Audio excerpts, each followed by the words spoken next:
반갑습니다. 며칠 후면은 추석 명절입니다.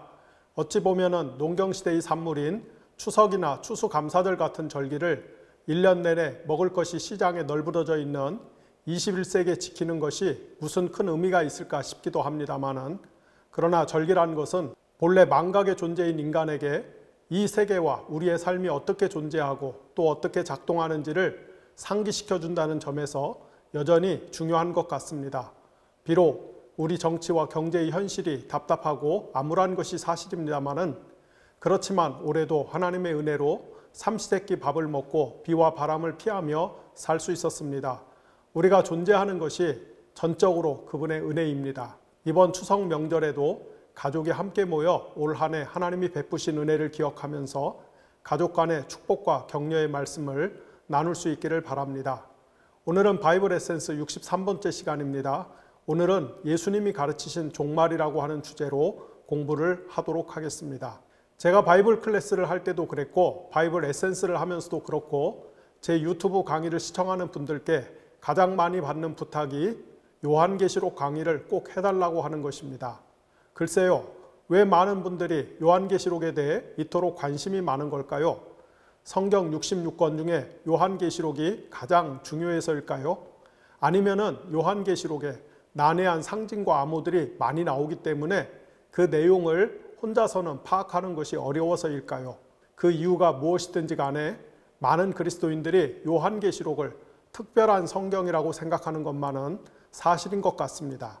그럼 대체 요한계시록이 왜 특별하다고 생각하는 것일까요? 사실 그 이유는 간단하죠. 바로 종말론 때문입니다. 쉽게 말해서 세상의 종말이 언제 어떻게 오는지 알고 싶다는 호기심 플러스 두려움 때문입니다. 아무튼 제가 사람들에게 요한계시록 강의를 해달라고 하는 부탁을 받을 때마다 저는 이렇게 답합니다. 요한계시록은 그렇게 꼭 따로 배워야 할 만큼 특별한 성경이 아닙니다. 그러면 또 사람들이 깜짝 놀랍니다. 이제까지 요한계시록이 대단히 특별한 그리고 대단히 특수한 성경이라고 철석같이 믿고 있었는데 제가 그게 아니라고 하니까 놀랄만도 하죠. 여기서 제가 요한계시록이 다른 성경에 비해서 더 큰 가치와 비중을 차지하는 특별한 성경이 아니라고 말씀을 드리는 이유는 요한계시록을 무슨 종말론적인 프로그램이 숨겨져 있는 비밀 암호 해독집으로 간주하지 말라고 하는 말씀입니다. 요한계시록은 결코 그런 성경이 아닙니다. 요한계시록이 모든 시대를 살아가는 하나님의 백성들에게 말하고 싶은 핵심 내용은 두 가지입니다. 첫째, 역사 속에서 하나님의 백성들이 사탄의 세력에게 미움을 받고 고난을 당하지만은 그러나 두려워하지 말라는 것입니다. 왜냐하면은 우리 주님 예수께서 십자가 사건을 통해서 사탄의 세력을 이기셨고 지금도 계속 이기고 계시고 앞으로 반드시 이길 것이기 때문입니다. 따라서 교회와 사탄의 왕국 사이의 싸움은 우리 교회 편에서 볼 때는 이미 승리가 확정된 싸움을 하고 있는 것입니다. 그러므로 사탄의 공격을 두려워하지 말아야만 합니다. 둘째, 하나님의 백성은 사탄의 세력에게 또는 사탄의 사주를 받는 우상의 세력에게 신앙의 정절을 빼앗기지 않도록 자신을 잘 지켜야 한다는 것입니다. 사탄의 체제는 인류 역사 속에서 보다 구체적으로 말씀을 드리면은 성경의 역사 속에서는 구약시대 이집트에서 시작하여 신약시대 로마에 이르기까지 제국의 형태로 완성된 엄목한 피라미드 체제로 구현되었습니다. 그리고 이것은 오늘날에도 마찬가지입니다. 한 국가 안에서 구현된 작은 피라미드 체제에서부터 국제 질서 속에서 구현되는 거대한 피라미드 체제에 이르기까지 사탄의 체제는 사람들을 계급별로 줄 세워놓고 지배와 착취와 억압과 굴종을 당연하게 받아들여야 하는 자연의 질서처럼 만들어 놓습니다. 따라서 이 피라미드 체제에 순응하거나 협력하지 않으면 사람들은 생존의 위협을 받습니다. 그 결과 피라미드 체제는 힘없는 사람들 편에서 볼 때는 가장 공포스러운 대상입니다. 이 피라미드 체제의 정점에 오른 자가 이 세상의 주님 노릇을 합니다. 그리고 그 배후에는 사탄이 있습니다. 하나님의 백성은 이런 사탄의 체제의 본질과 속성을 정확히 꿰뚫어 보면서 거기에 충성하거나 협력해서는 안 되는 것입니다. 우리가 섬겨야 할 절대자는 이 세상의 제국들이 아니라 오직 살아계신 하나님 한 분뿐이기 때문입니다. 이것이 바로 요한계시록의 핵심 메시지인 것입니다.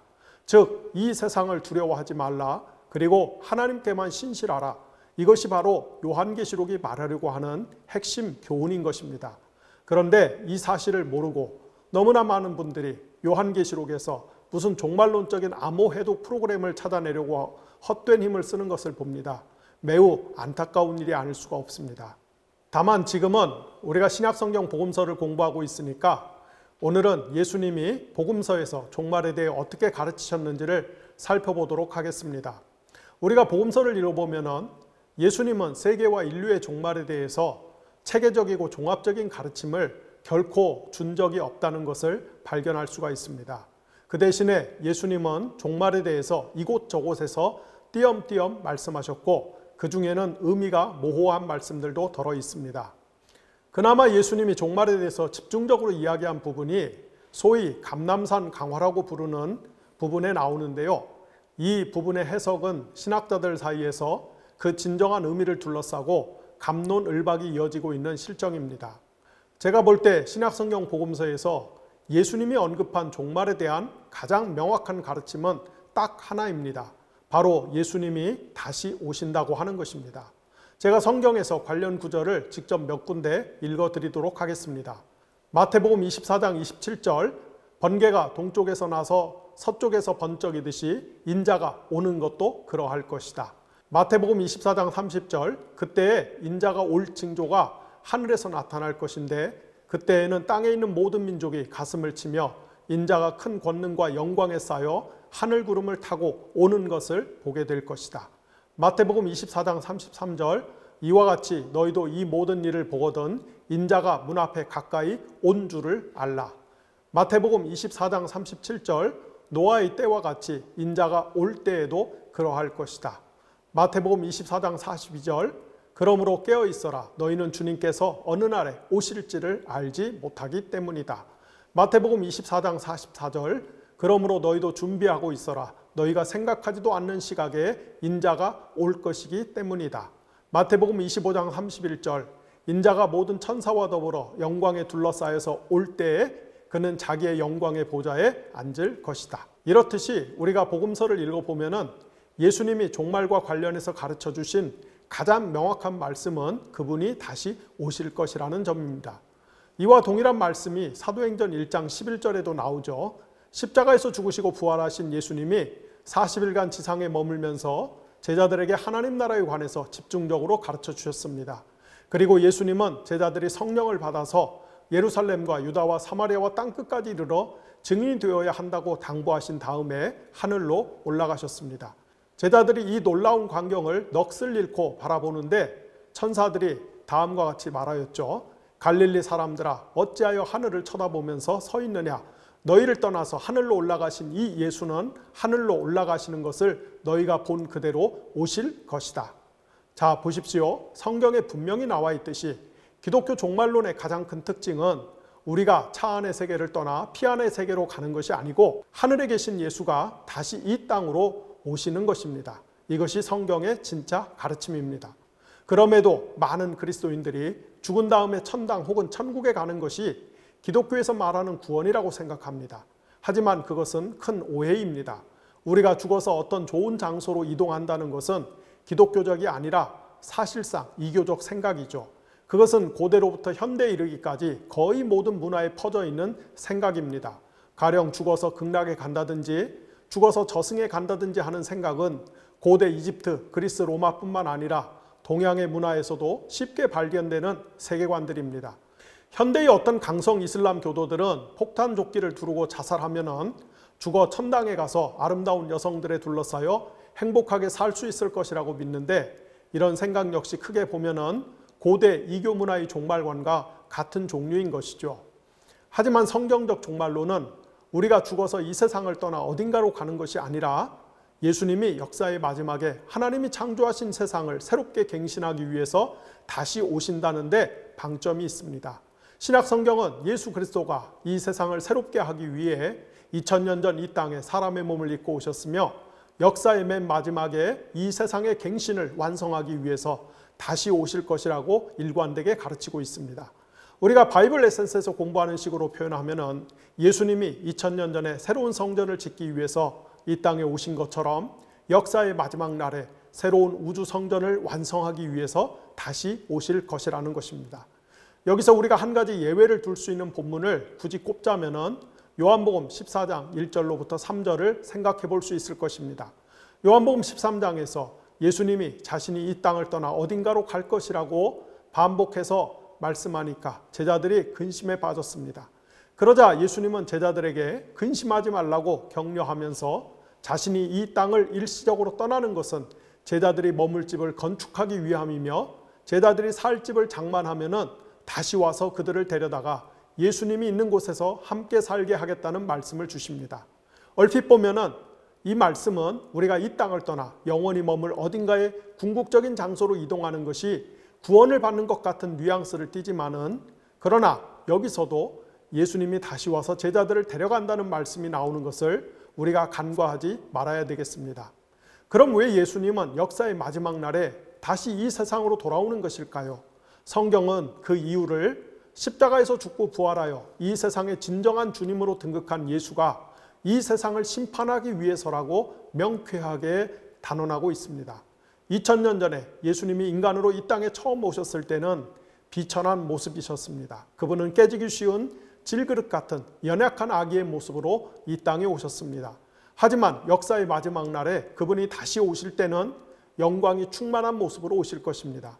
마태복음 24장 30절과 25장 31절에 따르면은 예수님은 역사의 마지막 날에 큰 권능과 영광에 둘러싸여 하늘 구름을 타고 다시 오실 것입니다. 참고로 여기서 예수님이 구름을 타고 오신다는 말은 진짜로 구름을 타고 오신다는 말이 아니라 영광스럽게 오신다는 뜻입니다.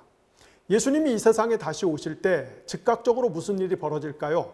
마태복음 24장 31절에 따르면은 역사의 마지막 날 예수님이 다시 오실 때 큰 나팔 소리가 울려 퍼지는 가운데 예수님의 명을 받은 천사들이 지구 전체를 샅샅이 뒤져서 구원받기로 선택된 사람들을 소집할 것입니다. 또한 마태복음 25장 32절 이하에 따르면은 예수님은 천사들을 시켜서 모든 민족을 한 곳에 불러 모은 후 그들 중에서 양과 염소를 분리하시고 심판하는 일을 수행하실 것입니다. 즉, 이 땅에 사는 동안에 병든 사람, 슬픈 사람, 가난한 사람, 억울한 사람들을 돌아보고 챙긴 사람들은 영원한 생명을 선물로 받을 것이고, 다른 사람들이 어떤 고난을 당하든지 개의치 않고 자기와 자기 가족만 호의호식하려 했던 사람들은 냉혹한 심판을 받게 될 것입니다. 매우 충격적인 것은 마태복음 25장 32절 이하의 말씀에 따르면 예수님이 종말에 사람들이 정의와 자비를 얼마나 실천했느냐에 따라서 심판할 뿐 우리의 종교적인 노력이나 공적에는 아무런 관심을 두지 않는다는 것입니다. 여기서 잠깐 종말론적인 구원과 관련해서 거의 대부분의 그리스도인들이 오해하는 성경 구절을 하나 짚어드리도록 하겠습니다. 마태복음 24장 40에서 42절에 따르면 다음과 같은 말씀이 나옵니다. 그때 두 사람이 밭에 있을 터이나 하나는 데려가고 하나는 버려둘 것이다. 두 여자가 맷돌을 갈고 있을 터이나 하나는 데려가고 하나는 버려둘 것이다.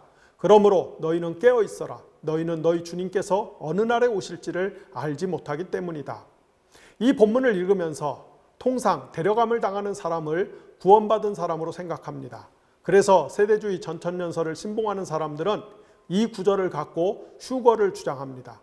즉, 우리 주변에서 사람들이 갑자기 증발하거나 사라지는 일이 생기면은 그때 휴거가 일어났다는 것입니다. 이렇게 떠나는 사람 혹은 데려감을 당하는 사람을 구원받은 사람으로 생각하는 전제가 워낙 강하다 보니까, 왜 그렇지요? 앞서도 제가 말씀드렸듯이 기독교의 구원을 이 세상을 떠나 어딘가로 가는 것으로 오해해서 그렇습니다. 아무튼 이렇게 데려감을 당하는 사람들을 구원받은 사람으로 생각하다 보니까 데려감을 당하지 못하는 사람을 우리말 성경에도 버림받은 사람으로 번역을 해놨습니다. 하지만 엄밀히 말하면 여기 나오는 버림받은 사람은 남겨진 사람으로 번역하는 것이 더 나은 번역이라고 할 수가 있겠습니다. 이 말씀의 진짜 의미를 이해하려면 바로 앞에 나오는 구절인 마태복음 24장 36절부터 39절과 병행해서 읽어야 합니다.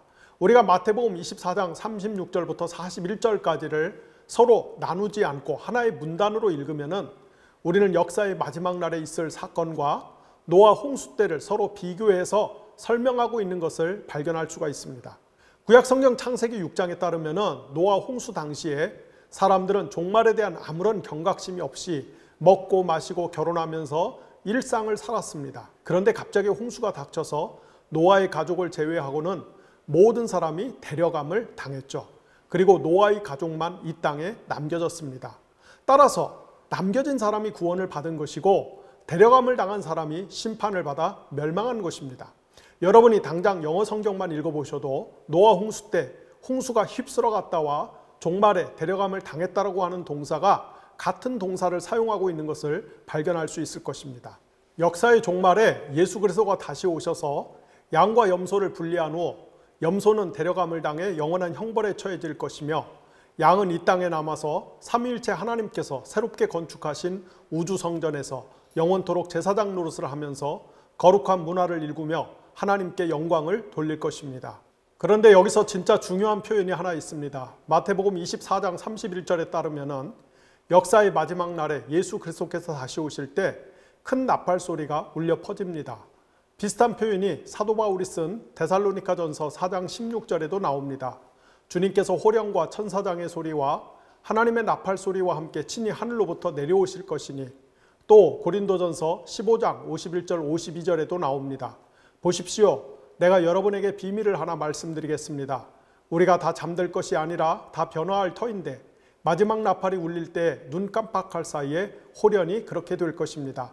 나팔 소리가 나면은 죽은 사람은 썩어 없어지지 않을 몸으로 살아나고 우리는 변화할 것입니다. 제가 왜 이 구절이 아주 중요하다고 말씀을 드렸냐면은 제 생각에 제가 볼 때 예수 그리스도가 다시 오실 때 울려 퍼지는 큰 나팔 소리가 다름 아닌 희년 나팔일 가능성이 높기 때문입니다. 우리가 이미 이전의 강의들에서 자세히 살펴봤던 것이지만은 기억을 되살리는 차원에서 간단히 한 번 더 언급을 하도록 하겠습니다. 레위기 25장 8절 9절에 따르면은 이스라엘 백성은 7년이 7번 반복된 다음 해 곧 50년이 돌아올 때마다 그해 7월 10일 대속죄일에 뿔나발을 크게 불어 희년을 선포해야만 했습니다. 그러면 이스라엘 전국에 자유가 선포되어 노예는 집으로 돌아가고 재산을 잃어버렸던 사람들은 다시 재산을 찾을 수가 있었습니다. 즉 이스라엘에서 희년은 나팔을 부는 것으로 계시가 되었습니다. 구약성경 여호수아 6장에 보면은 이스라엘 백성이 가나안 땅에 입성하여 가나안의 첫 관문인 여리고성을 정복할 당시에 하나님은 군사적 정복 방법 대신에 제사장들을 앞세워 양의 뿔로 만든 나팔을 길게 불게 함으로써 여리고성을 무너뜨리셨죠. 여기서 이스라엘이 여리고성을 정복할 당시 제사장들이 손에 든 양각 나팔에서 양각은 히브리어로 요벨인데요. 요벨이라고 하는 단어는 구약 성경에서 총 27회 나오며 이 중에 출애굽기 19장과 여호수아 6장을 제외하고는 모두 희년으로 번역이 되었습니다. 따라서 우리는 여호수아 6장에서 이스라엘 제사장들이 길게 불었던 나팔 역시 희년을 선포하는 나팔 소리였다라고 추론을 할 수가 있겠습니다.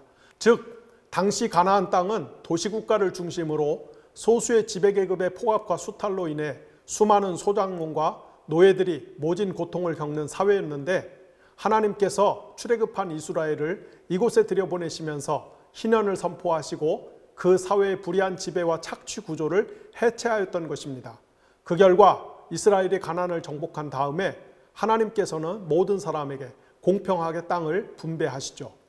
제가 바이블 에센스 구약 강의 시간에 여러 번 반복해서 말씀드렸듯이 가나안 땅은 창세기에 나오는 에덴 동산에 후형적으로 상응하고 또한 신약 성경에 등장하는 하나님 나라에 선행하는 하나님의 성전과 같은 땅입니다.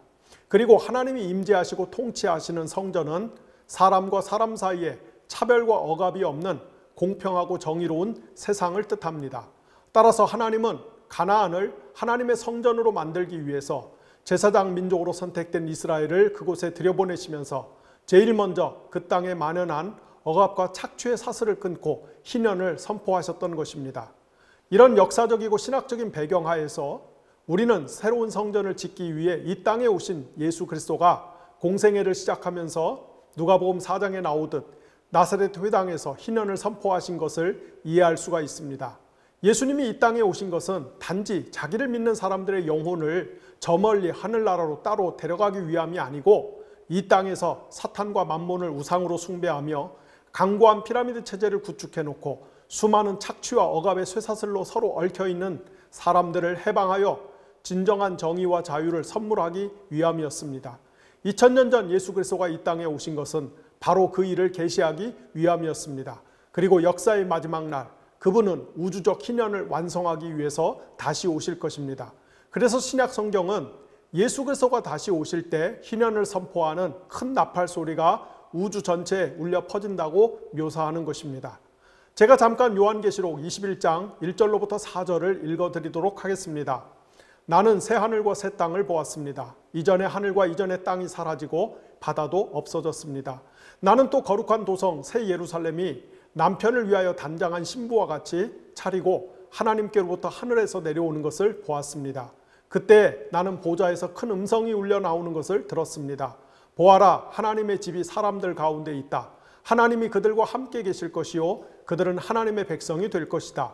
하나님이 친히 그들과 함께 계시고 그들의 눈에서 모든 눈물을 닦아주실 것이니 다시는 죽음이 없고 슬픔과 울부짖음도 고통도 없을 것이다. 이전 것들이 다 사라졌기 때문이다. 여기 보면 종말에 완성되는 하나님 나라의 모습은 달리 표현하면은 하나님이 자기 백성 가운데 임재하셔서 그들과 함께 계시는 것입니다. 눈치가 빠른 분들은 대번에 아셨겠지만 이것이 바로 성전 개념이죠. 성전이라고 하는 것은 하나님이 자기 백성 가운데 함께 거하시는 것입니다. 따라서 종말에 완성될 하나님 나라의 궁극적인 모습은 우주 성전의 완성입니다. 즉 창세기 1장에서 출범한 우주적 성전이 마침내 궁극적 절정에 이르는 것입니다. 그런데 종말에 우주적 성전이 완성되면은 그곳의 상황이 어떻게 표현되어 있습니까? 그곳에는 다시는 죽음도 슬픔도 울부짖음도 고통도 없을 것이라고 되어 있습니다. 왜 그렇습니까? 왜 역사의 마지막 날에 삼위일체 하나님의 손에 의해 완성될 하나님의 나라 또는 우주 성전에는 그 어떠한 슬픔이나 고통이나 저주가 존재하지 않습니까? 그 이유는 딱 하나입니다. 바로 우주적 희년이 선포되었기 때문인 것입니다. 곧 하나님이 만드신 모든 창조 세계 안에서 완전한 공의와 자유와 평화가 실현되었기 때문입니다. 저는 개인적으로 성경의 종말론에서 이 부분이 가장 중요하다고 생각을 합니다. 이런 신학적 퍼스펙티브가 없으니까 거의 대다수 기독교 설교자들과 신자들이 죽은 다음 천국에 가서 과연 몇 평짜리 집을 상으로 받을 수 있을까 하는 헛된 궁리를 하고 있는 것입니다. 생각해 보십시오. 종말에 우주적 희년이 선포되어서 모든 구원받은 사람이 풍성한 신적 삶에 참여하게 되는데 거기서 고작 몇백, 몇십 평짜리 집에 사는 게 대체 무슨 의미가 있습니까? 이런 생각 자체가 이 세상의 불의한 피라미드 체제를 미래의 천국에까지 투사하는 것이며 하나님의 구원을 굉장히 쪼잔한 것으로 만드는 행위에 불과한 것입니다. 자, 그렇다면 그 일은 과연 언제 일어납니까? 쉽게 말해서 예수 그리스도가 대체 언제 오셔서 우주적 희년을 선포하시고 악을 도말하시며 죄인을 심판하시고 세상을 새롭게 갱신하시는 것입니까? 사실상 이 문제가 여러분의 가장 큰 관심사죠. 그런데 성경은 이 질문에 대해서 뭐라고 답합니까? 네, 마가복음 13장 32절, 마태복음 24장 36절, 42절에 따르면은 그 날과 그 시간은 아무도 모릅니다. 심지어 인간의 몸을 입고 이 땅에 오신 하나님의 독특한 종류의 아들인 예수님도 모릅니다. 굳게 잠겨있던 역사의 커튼이 활짝 열리고 새로운 우주 성전이 무대 전면에 펼쳐지는 날은 오직 아버지 하나님만 아십니다. 이것이 바로 성경이 우리에게 가르치는 진리인 것입니다. 많은 분들이 기억하시겠지만은 1992년에 우리나라에서 이장님이라고 하는 사람이 10월 28일에 대대적인 휴거 사건이 발생할 것이라고 잔뜩 공가를 쳤다가 막상 그날 아무런 일도 안 일어나서 한국 교회 전체가 도매급으로 세간의 조롱과 비판을 한 몸에 받았던 일이 있었습니다. 당시 이장님과 그를 추종하는 사람들이 처음에는 1992년 10월에 휴거가 일어날 것이라고 확신을 갖고 주장하다가 점점 더 구체적인 시간을 특정하더니 종국에는 10월 28일 자정에 휴거가 일어날 것이라고 떠들었습니다. 이때 어떤 사람들은 이장님 씨의 주장을 철석같이 믿고 가출을 시도하거나 심지어 음독 자살을 시도하거나 어차피 종말이 오면은 돈이나 재산을 갖고 있는 것이 무슨 의미가 있냐 하면서 이장님 씨가 대표로 있던 다미 선교회에 큰 돈을 헌금하기도 했습니다. 그런데 나중에 경찰 조사로 밝혀진 바에 따르면 이장님 씨 본인은 자신을 따르는 신도들에게는 곧 종말이 올 것이니 하나님께 미리 거액의 헌금을 바칠 것을 요구하면서 정작 본인은 수십억에 달하는 큰 돈을 갈취하거나 물쓰듯 사용한 것이 드러났죠. 성경을 악용해서 개인적인 치부 행위를 일삼은 전형적인 종교 사기꾼이었던 것입니다. 여러분 꼭 명심하십시오. 세상의 종말에 대한 구체적인 지식이나 정보는 피조물인 우리 인간에게는 절대로 주어지지 않았다는 사실을 말입니다. 이것은 오직 하나님의 절대 주권에 속한 문제입니다. 그런데 여기서 성경을 조금 아는 분들은 대뜸 궁금증이 생길 것입니다. 왜냐하면 마가복음 13장, 마태복음 24장, 누가복음 21장에 나오는 소위 감람산 강화에 따르면 예수님이 분명 구체적인 종말론 프로그램에 대해서 알려주신 것처럼 느껴지기 때문입니다. 따라서 지금부터는 소위 감람산 강화에 대해서 간단히 살펴보도록 하겠습니다.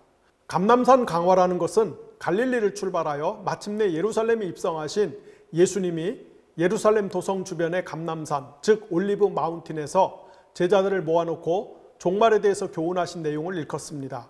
마가복음을 기준으로 할 때 예수님은 공생의 초기에 갈릴리 일대를 근거로 활동하면서 각종 질병 들린 자를 고쳐주시고 귀신 들린 자를 깨끗하게 하며 굶주린 민중을 배불리 먹이셨습니다. 갈릴리에서의 사역을 성공적으로 마무리 지은 예수님은 제자들을 대동하고 예루살렘으로 올라오는 여행길에서도 역시 병든 사람들을 고쳐주시고 귀신 들린 자들을 깨끗하게 해주십니다.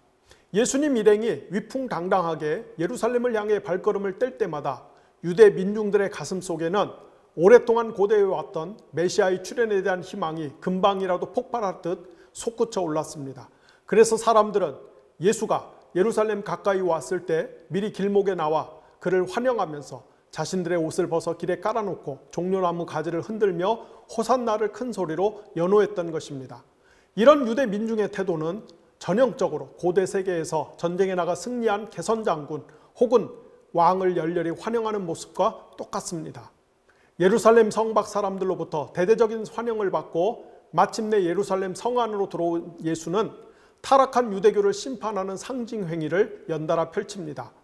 그는 먼저 탐욕스러운 종교시장으로 변질된 예루살렘 성전을 정화하며 이어서 율법학자들과 바리새파 사람들을 향해서 회칠한 무덤이라고 신랄한 욕설을 퍼붓습니다. 이런 예수님의 일련의 행동은 주변 사람들의 눈에 흡사 혁명전야의 폭풍처럼 비춰졌을 것입니다. 참고로 유대 역사가 요세푸스에 따르면 그리스의 알렉산더 대왕이 기원전 4세기에 팔레스타인을 점령한 후 가자에서 예루살렘으로 올라올 때 엄청난 인파가 길에 쏟아져 나와서 그를 열렬히 환영했으며 예루살렘에 입성한 알렉산더는 제일 먼저 성전으로 가서 자신이 섬기는 신에게 희생제사를 집전했습니다. 이런 모습은 기원전 2세기에 시리아의 셀레우코스 왕조에 맞서서 유대 나라의 독립을 쟁취하고 하스몬 왕조를 연 마카베오 형제에게서도 동일하게 발견이 됩니다. 마카베오 가문의 사람들이 전쟁에서 승리하고 개선할 때 엄청난 환영 인파가 길에 운집했으며 예루살렘에 입성한 마카베오 집안 사람들은 제일 먼저 성전으로 가서 성전을 정화하고 하나님께 희생제사를 올렸습니다. 따라서 예수님이 병든 사람을 고치고 귀신의 세력을 내쫓으면서 예루살렘 가까이 오자 수많은 군중이 그를 열렬히 환영한 것과 그가 예루살렘에 들어가자마자 제일 먼저 성전을 정화한 사건은 예수가 전쟁에서 크게 승리한 개선 장군처럼 예루살렘에 입성했다라는 뜻입니다. 그러므로 예수님이 예루살렘에 입성했을 때 그의 제자들을 비롯해서 그를 지지하는 사람들은 이제 곧 새로운 세상이 펼쳐질 것이라는 엄청난 흥분에 휩싸였을 것이고, 반대로 유대의 정치 종교 기득권 세력들은 굉장한 공포와 조바심을 느꼈을 것입니다. 이런 상황에서 예수의 일행이 예루살렘 성전에 들렸다가 떠날 때 제자 한 사람이 예수님께 다음과 같이 말합니다. 선생님 보십시오. 얼마나 굉장한 돌입니까? 얼마나 굉장한 건물들입니까?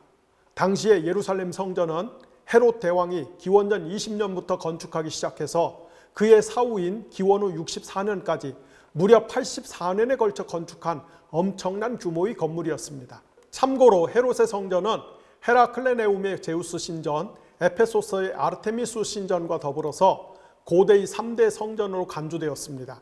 그러니 저 변방 갈릴리에서 온 예수의 제자들이 휘황찬란한 예루살렘 성전을 보고 입에 침이 마르게 감탄하는 것은 당연합니다. 하지만 이어지는 예수님의 대답은 충격적입니다. 예수는 예루살렘 성전을 보고 눈이 휘둥그레진 한 제자의 탄성에 맞서 다음과 같이 말씀했습니다. 너는 이 큰 건물들을 보고 있느냐? 여기에 돌 하나도 돌 위에 남지 않고 다 무너질 것이다. 유대인인 제자들 편에서 볼 때 하늘에 계신 하나님의 발 받침대요, 세상의 중심인 예루살렘 성전이 철저히 파괴된다는 것은 곧 세상의 종말이 임한다는 뜻이었습니다. 따라서 제자들은 예루살렘 성전이 무참히 파괴될 것이라는 말씀에 굉장한 충격을 받았을 것입니다. 그래서 예수의 일행이 예루살렘 성전이 내려다 보이는 올리브산에 자리를 잡았을 때 베드로와 야고보와 요한과 안드레가 따로 예수님께 넌지시 묻습니다. 선생님, 언제 그런 끔찍한 일이 벌어지겠습니까? 그리고 그런 사태가 벌어지기 전에 무슨 사전 징후가 있겠습니까? 그러자 예수님은 몇 가지 현상을 말씀하십니다. 가령 자신을 메시아라고 속이는 사람들이 다수 출현할 것이다. 또는 여기저기서 전쟁, 지진, 기근과 같은 재앙들이 발생할 것이다. 또는 예수를 믿고 따르는 사람들에 대한 핍박이 거세질 것이다.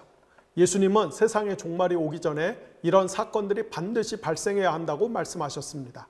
하지만 여기서 우리가 꼭 눈여겨봐야 할 대목이 있습니다. 그것은 예수님이 이런 사건들은 종말의 전조를 알리는 시작일 뿐이고 역사의 끝을 유발하는 것은 아니라고 못 박았다는 점입니다. 예수님의 표현에 따르면 그것은 마치 진통, 곧 산모가 출산하기 직전에 겪는 산통과 같은 것입니다. 아이를 출산해 본 경험이 있는 분들은 잘 아시겠지만 아이를 낳을 때 첫 진통과 마지막 진통 사이에는 적지 않은 시간적 간격이 있고 시간이 갈수록 그 진통의 주기와 강도가 더욱 거세지죠. 따라서 산모에게 첫 진통이 시작되었다고 해서 곧바로 아이가 나오는 것은 아닙니다. 아이가 진짜로 나오기까지는 점점 강도가 세지는 통증을 참고 견뎌야 합니다. 따라서 예수님의 이 말씀을 조금 풀어서 설명하면 예수님이 2000년 전에 이 땅에 오셨을 때부터 시작해서 역사의 마지막에 그분이 다시 오실 때까지 이 지구상에는 계속해서 가짜 그리스도가 출현할 것이고 재난의 소식이 끊이지 않을 것이며 하나님의 백성을 핍박하고 고문하며 죽이는 일들이 이어질 것이라는 뜻입니다. 그리고 이런 현상은 역사의 마지막을 향해 갈수록 더욱 강도가 세질 것입니다.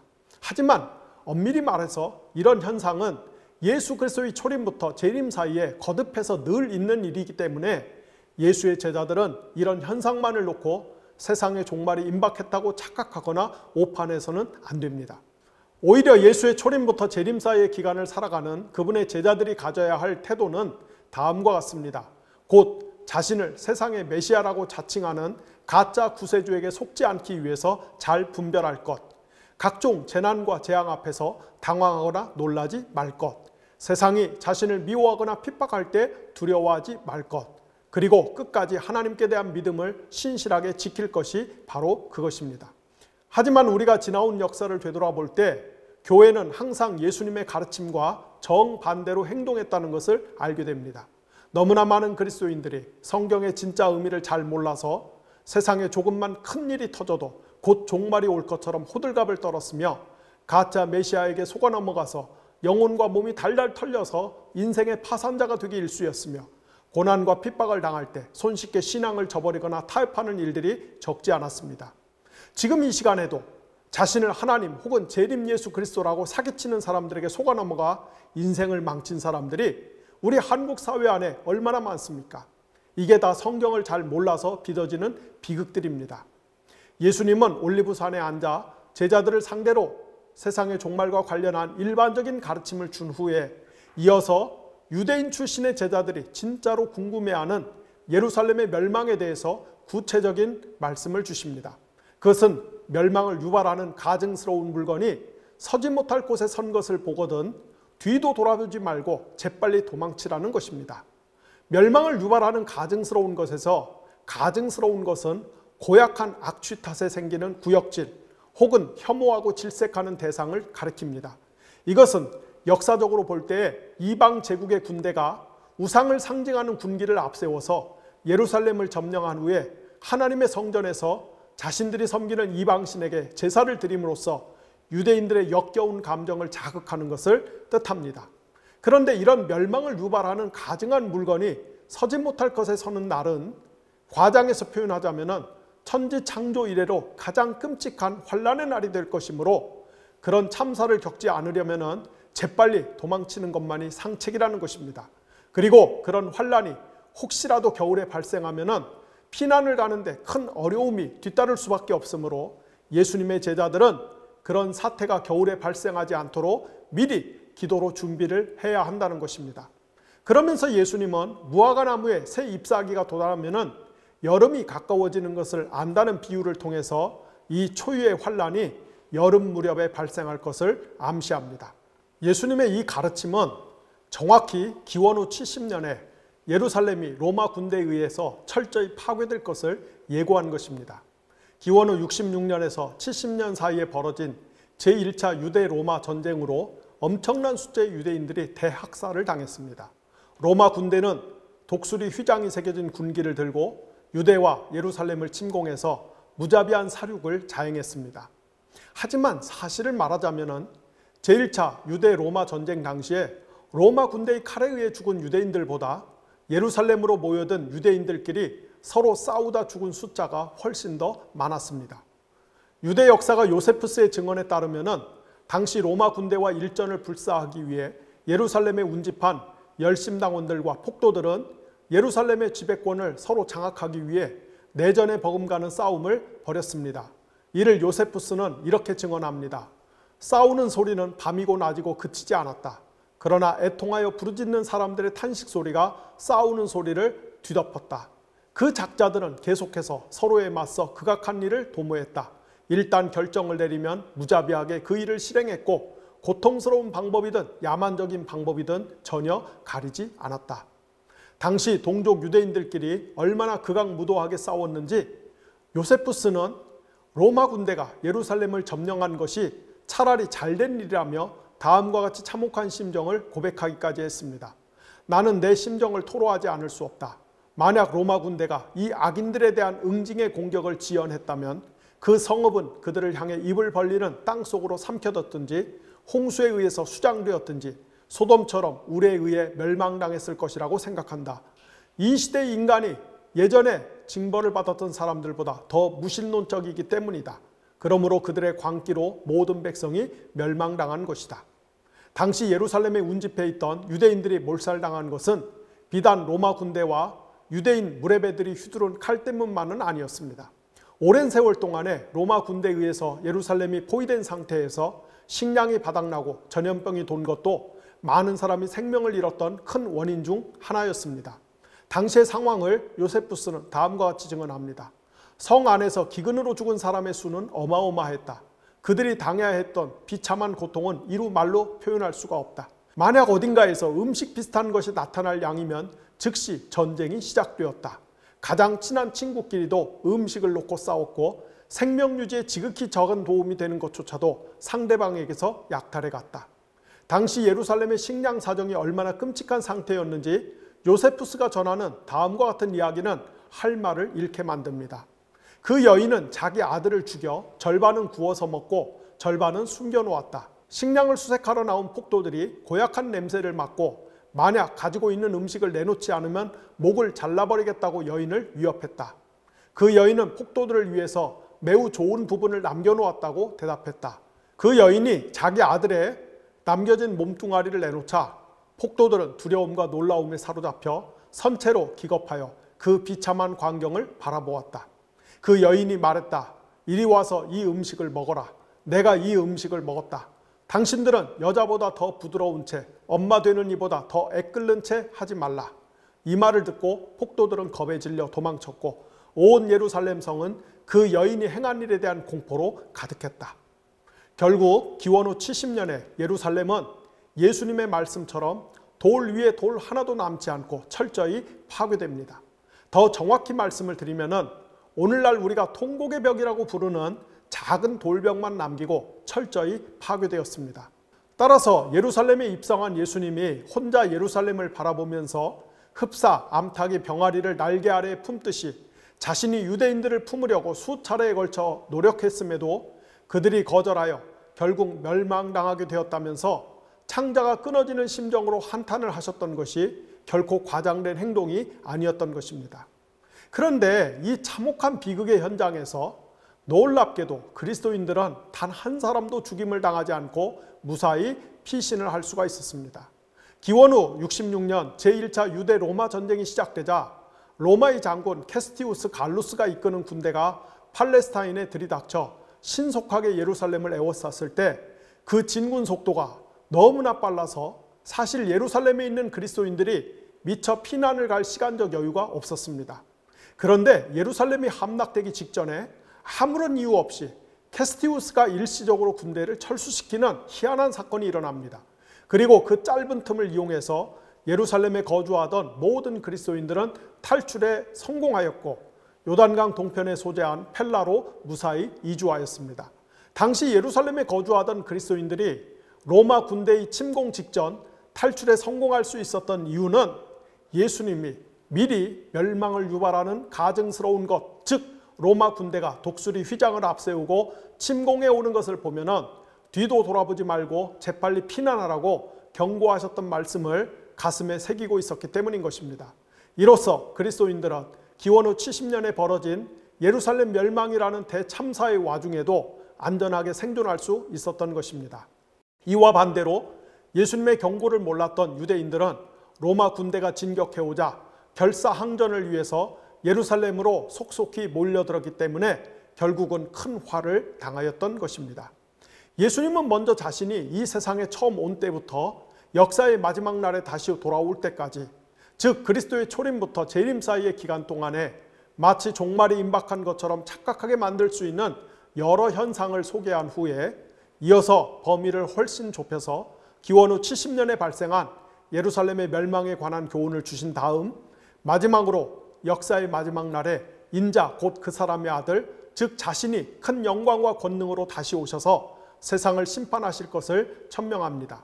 하지만 그 역사의 최종 순간이 언제 어떻게 도래할지는 아무도 모릅니다. 그것은 오직 성부 하나님만이 독점적으로 그리고 배타적으로 소유한 신적 권리에 속한 것입니다. 예수 그리스도가 세상을 심판하기 위해 언제 다시 오실지 인간은 전혀 알지 못하기 때문에 예수님은 자신을 믿고 따르는 사람들에게 깨어 있으라고 반복해서 명령합니다. 여기서 깨어 있으라는 말씀은 그리스도인들에게 잠을 자지 말라는 뜻이 아니고 이 세상을 본받지 말고 새로운 마음으로 무장하여 하나님의 뜻을 분별하는 가운데 신실하게 살라는 뜻입니다. 여담입니다마는 여러분이 잘 아시는 쇼생크의 탈출이라는 영화가 있죠. 쇼생크의 탈출은 스티븐 킹이라는 사람이 1982년에 쓴 리카 헤이워스와 쇼생크 탈출이라는 중편 소설을 영화로 만든 것입니다.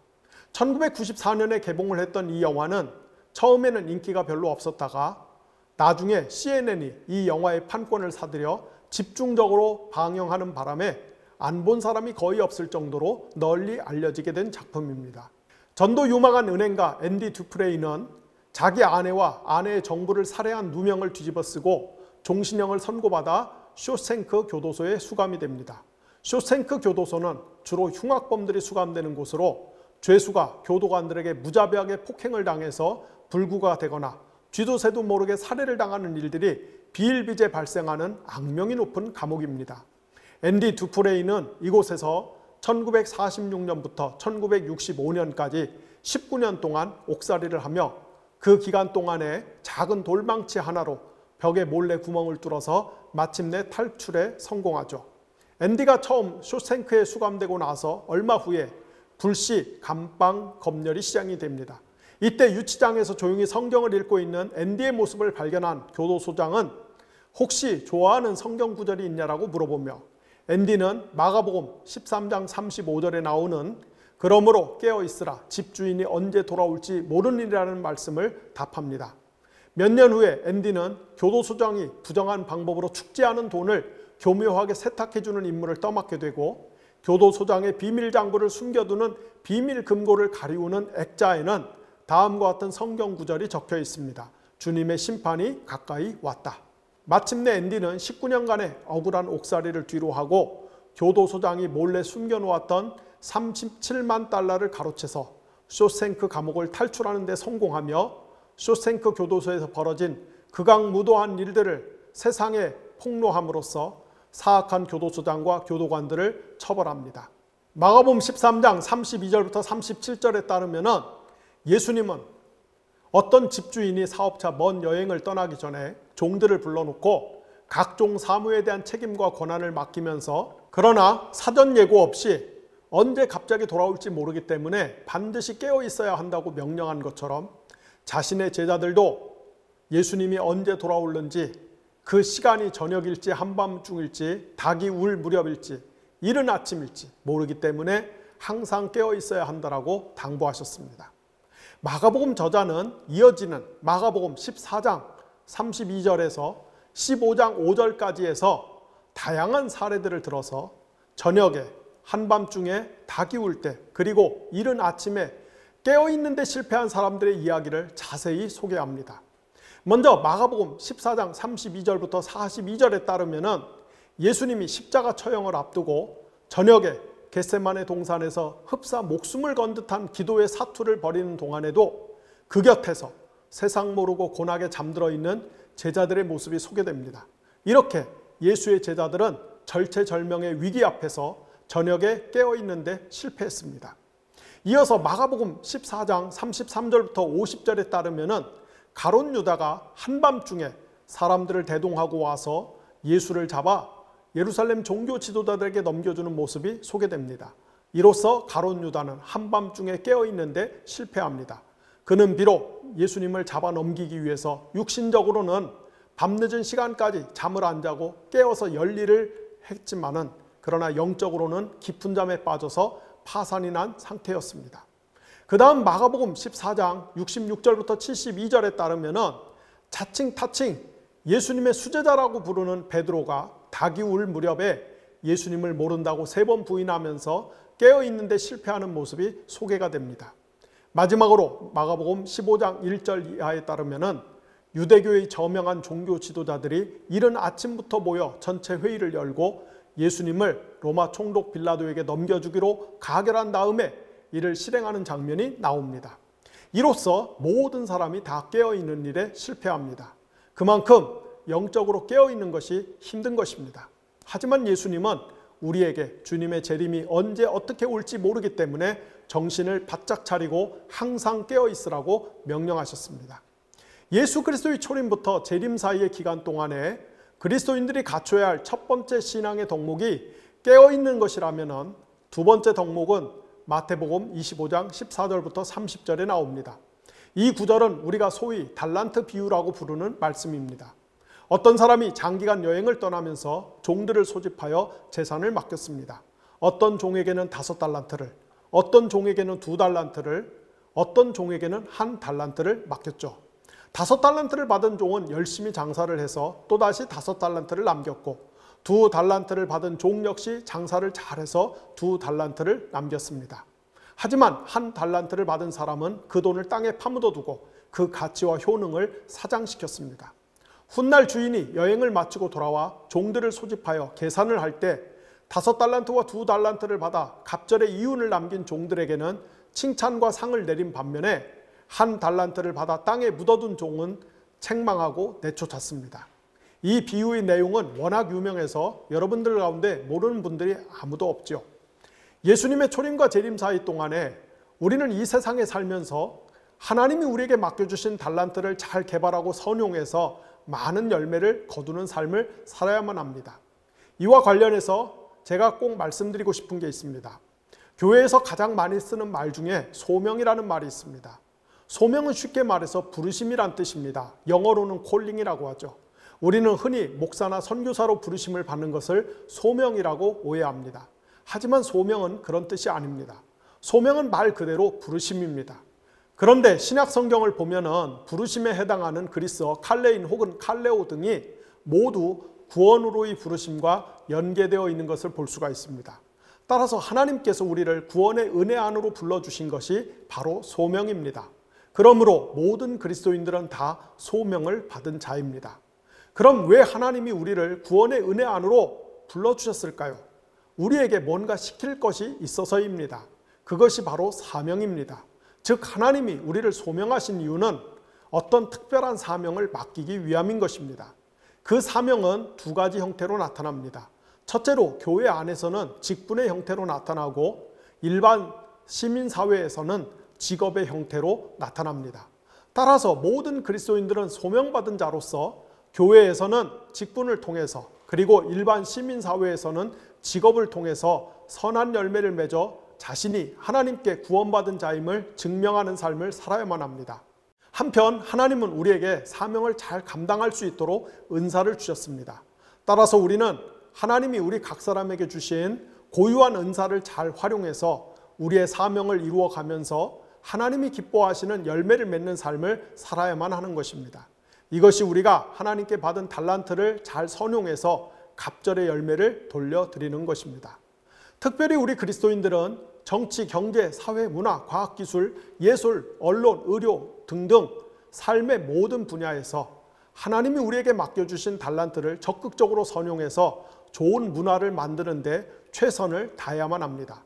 대체 왜 그리스도인들이 현재 지상의 삶에서 좋은 문화, 나아가 거룩한 문화를 가꾸고 형성하는 것이 중요할까요? 그 이유가 신약성경 요한계시록 21장 22절부터 27절에 잘 나와 있습니다. 제가 읽어드리겠습니다.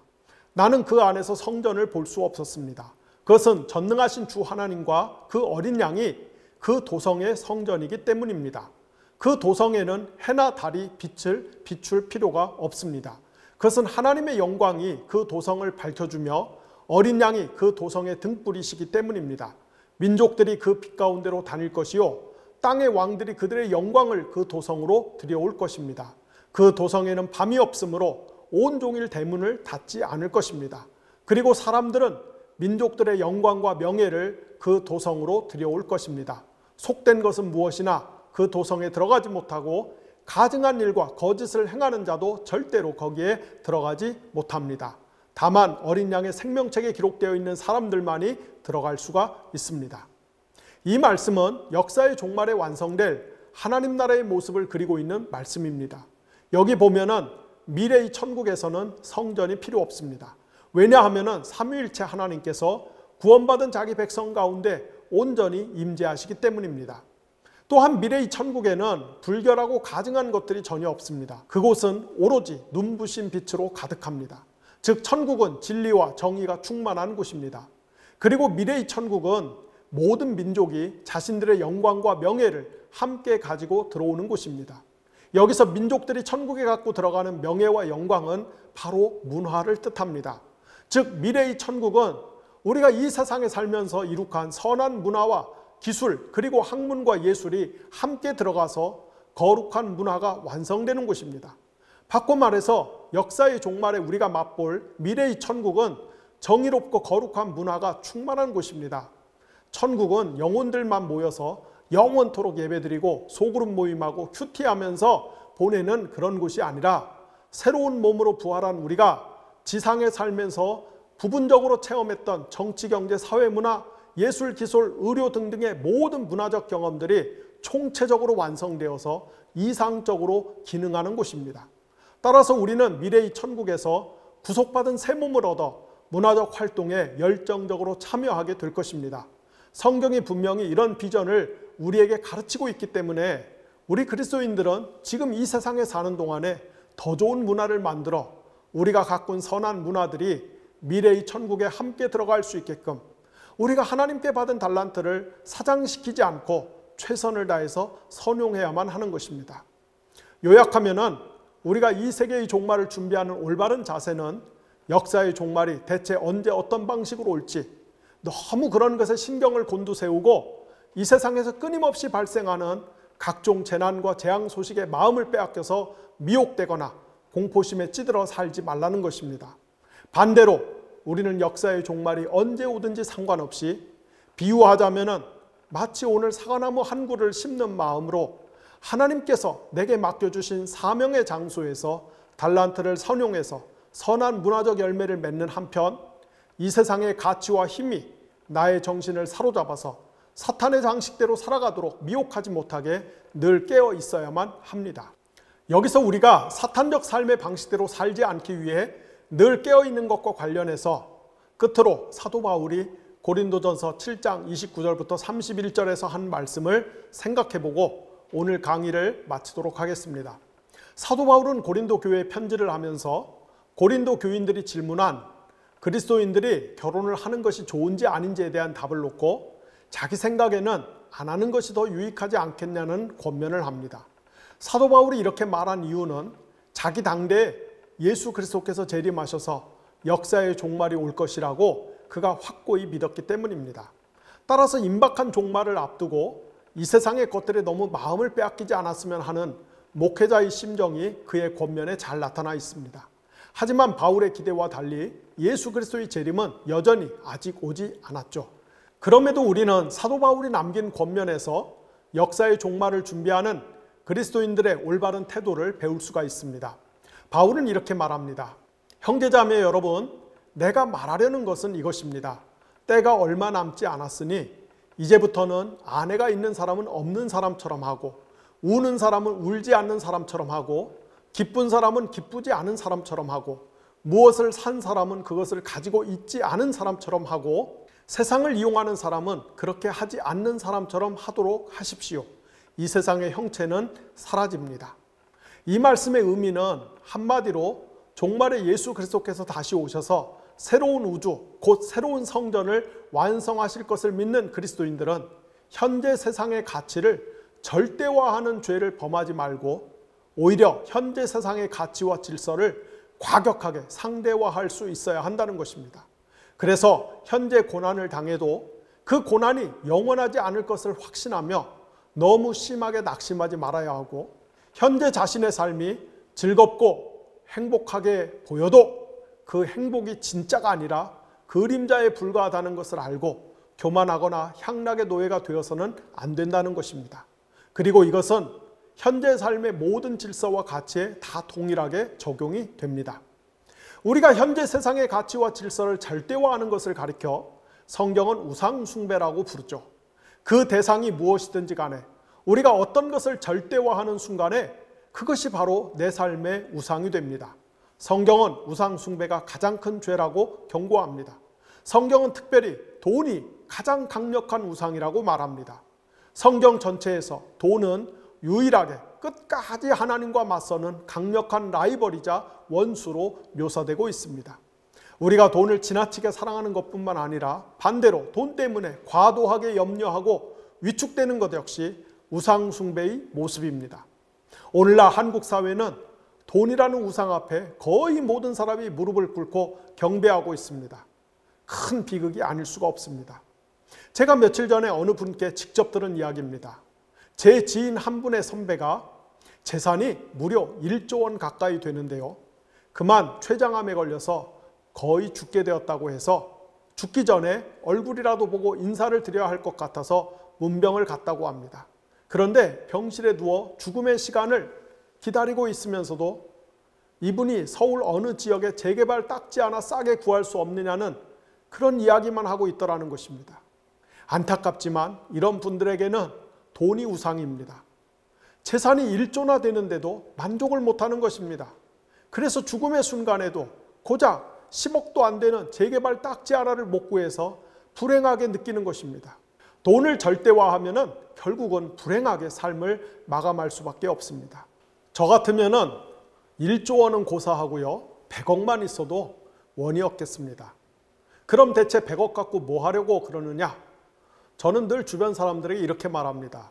내게 20억이 있으면 한국의 젊은이들을 살릴 것이고, 50억이 있으면 한국 교회를 살릴 것이고, 100억이 있으면 한국 사회를 살리는데 쓸 것입니다.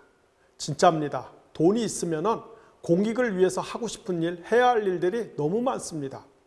저는 돈이 없어서 집도 월세를 살지만은 그럼에도 재개발 딱지 같은 것에는 전혀 관심이 없습니다. 오로지 골병이 들어서 신음하고 절망하는 한국 교회와 한국 사회를 어떻게 하면 고치고 살릴 수 있을까? 그것만 생각합니다. 제게는 하나님이 절대적인 가치이고 돈은 상대적인 가치에 불과합니다. 그래서 조금 제 자랑을 하자면은 저는 돈이 없다고 해서 위축되거나 낙심하지 않습니다. 상대적인 가치는 모두 그림자에 불과하고 그것은 결국 소멸되는 것들이기 때문인 것입니다. 돈뿐 아니라 이 세상의 명예도, 권력도, 지식도, 아름다움도, 인기도 다 마찬가지입니다.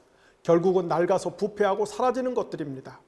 역사의 마지막 날에 우리 주님 예수 그리스도께서 다시 오셔서 만물을 새롭게 하시고 우주 성전을 완성하셔서 우리를 그 놀라운 세계로 초청해 주실 것을 믿는 사람들은 이런 현세의 가치를 상대화하며 살 수 있는 힘을 배양해야만 합니다. 그것이 우리가 종말을 준비하며 살아가는 올바른 태도인 것입니다. 여러분, 개인의 종말뿐 아니라 역사의 종말을 성경적으로 잘 준비하시기를 부탁드립니다. 기도하겠습니다.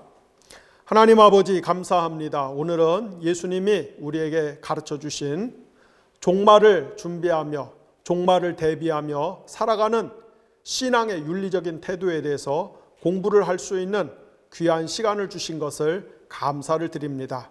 예수님이 경고하셨던 것처럼 예수님의 초림부터 재림까지 끊임없이 스스로를 자칭 메시아라고 공갈치고 사기치는 사람들이 나타나서 많은 사람들의 영혼을 노략질하고 또 이 세상에 수많은 각종 재난과 재앙의 소식들이 우리를 두렵게 하고 또 우리가 신실하게 주님을 섬기려고 할 때 우리의 믿음을 짓밟으려고 하는 사탄의 세력들이 호시탐탐 우리를 노리고 있지만은 그때 우리가 하나님 잘 분별할 수 있게 하시고 우리의 믿음을 담대하게 잘 지킬 수 있도록 도와주시고 여러 가지 난리와 재난의 소식들 가운데 우리가 위축되거나 낙심하거나 당황하지 않도록 견고한 신앙의 심지를 가질 수 있도록 성령 하나님 저희들에게 많은 지혜뿐만 아니라 강하고 용맹스러운 믿음의 마음들을 허락하여 주시기를 원합니다. 하나님 아버지, 저희들의 인생이 너무나 짧습니다. 사람이 건강해야 70세 혹은 80세를 사는 것이 자연의 법칙이고 이치입니다. 우리가 일할 수 있는 날들이 무한정 허락된 것이 아니기 때문에 하나님이 저희에게 건강하게 일할 수 있도록 생명과 건강을 허락하신 그 짧은 기간 동안에 우리가 부지런히 정직하게 최선을 다해 살면서 하나님이 우리에게 주신 달란트를 잘 선용해서 하나님께 영광이 되는 삶의 방식들, 하나님께 영광이 되는 문화들을 만들어서 많은 사람들을 유익하게 하며 많은 사람들에게 하나님의 나라를 가리키며 그리고 종말에 하나님의 나라에 들어가서 우리가 만든 그 문화가 하나님의 나라에서 얼마나 놀랍게 영광스럽게 완성이 되어서 빛을 발하는지를 보면서 우리도 감탄을 금치 못할 수 있도록 은혜를 더하여 주시기를 원합니다. 하나님 아버지, 특별히 오늘 우리 한국 사회의 영적인 지형도가 너무나 더럽고 너무나 악합니다. 신천지를 포함해서 통일교와 하나님의 교회 어머니 등등 자신을 자칭 메시아, 재림예수, 심지어 하나님이라고 주장하는 사람들이 백주대낮에 포교활동을 하면서 사람들을 미혹하는 일들이 버젓이 벌어지고 있는데 교회가 여기에 맞서서 어떠한 공적인 행동, 어떠한 신령한 행동도 하지 못하는 비참한 상황들이 벌어지고 있습니다. 아니, 이런 이단의 세력들, 이런 사탄의 세력들과 연계해서 정치적인 극우적인 목적을 달성하기 위해서 교회가 행동하면서도 이를 부끄럽게 생각하거나 뉘우치지 못하는 양심이 화인을 맞은 그런 시대에 우리가 살고 있습니다. 하나님, 우리는 이런 일들에 동조하지 않게 하시고 이런 일들을 지지하지 않게 하시고 이런 일들에 침묵하면서 우리가 그냥 개인적인 안일함을 추구하는 것을 신앙이라고 생각하는 착각에 빠지지 않도록 도와주시기를 원합니다. 너무나 많은 한국 사회의 젊은이들이 이단과 사교의 집단에 빠져서 인생이 영적으로 파탄이 나고 있는 이때 오 예수님 다시 오셔서 교회를 뒤흔들어 일깨워 주시고 잠들어 있는 영혼들을 뒤흔들어 일깨워 주셔서 진리를 올바로 분별할 수 있도록 도와주시고 미혹의 세력으로부터 빠져나오게 하여 주시고 우리 한국의 정치와 경제와 사회 질서 자체가 진리 안에 복종하는 놀라운 영적 혁명들이 일어날 수 있도록 은혜를 더하여 주시기를 원합니다.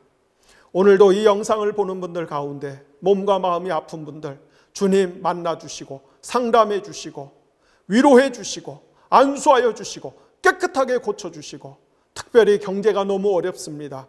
경제적으로 계속해서 막다른 골목으로 몰리는 그런 분들이 많습니다.